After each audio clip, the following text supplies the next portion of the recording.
오늘은 심부볼 지방 제거에 대해서 질문 드리겠습니다. 햄스터처럼 볼살이 튀어나와 있으면 효과를 크게 볼 수 있을까요? 이거 볼은 제가 쓴 거예요. 이거 아닙니다. 그냥 우리가 말하는 볼이에요.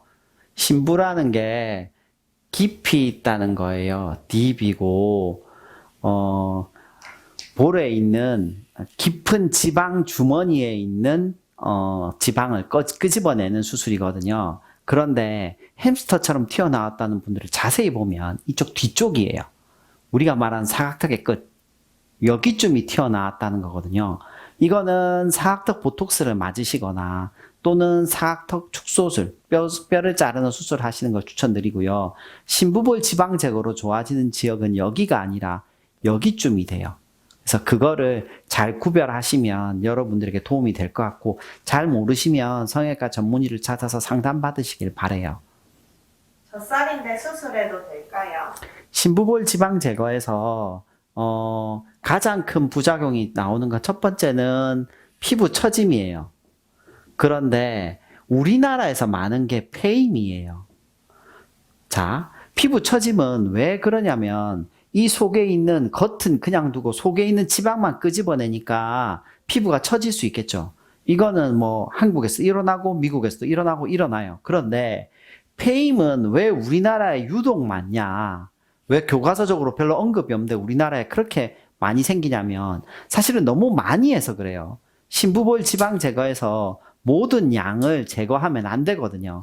그런데 심부볼 주머니를 볼 주머니를 봤다고 해서 그 볼 주머니에 있는 지방 주머니에 있는 지방을 다 끄집어내시는 분들이 계시는 것 같아요. 그러면 안 돼요. 그러면 필연적으로 패이게 됩니다. 왜냐하면 심부볼 지방이 있는 영역이 한정되어 있기 때문에 이 영역만 쏙 끄집어내면 다른 데 지방은 못 끄집어내잖아요. 그러니까 쏙 들어가 버리게 되는 거죠.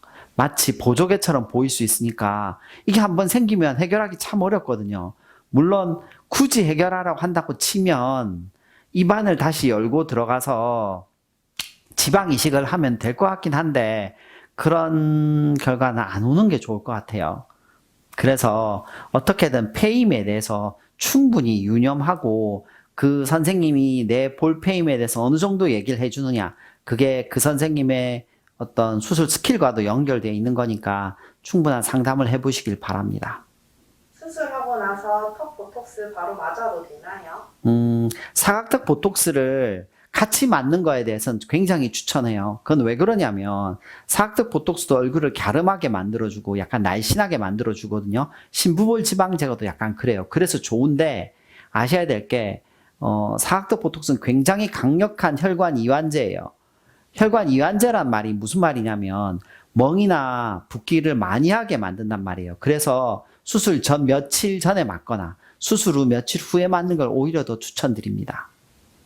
심부볼 지방 제거 후 다이어트를 해서 볼이 패였어요. 이럴 땐 어떻게 해야 하나요?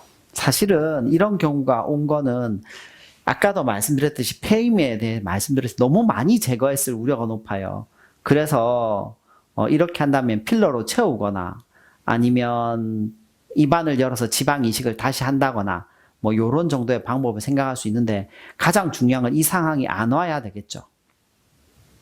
수술 후 얼굴형이 울퉁불퉁해질 수 있을까요? 이과적인 질문에서 예를 들면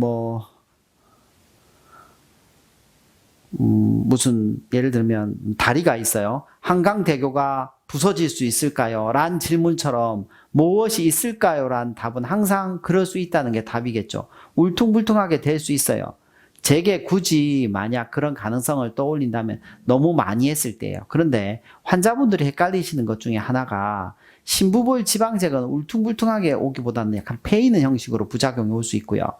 울퉁불퉁하게 오는 건 사실 얼굴 지방 흡입이에요.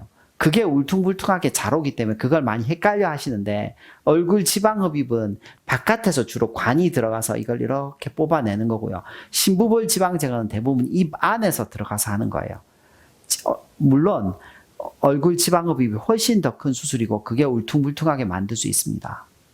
감사합니다. 감사합니다.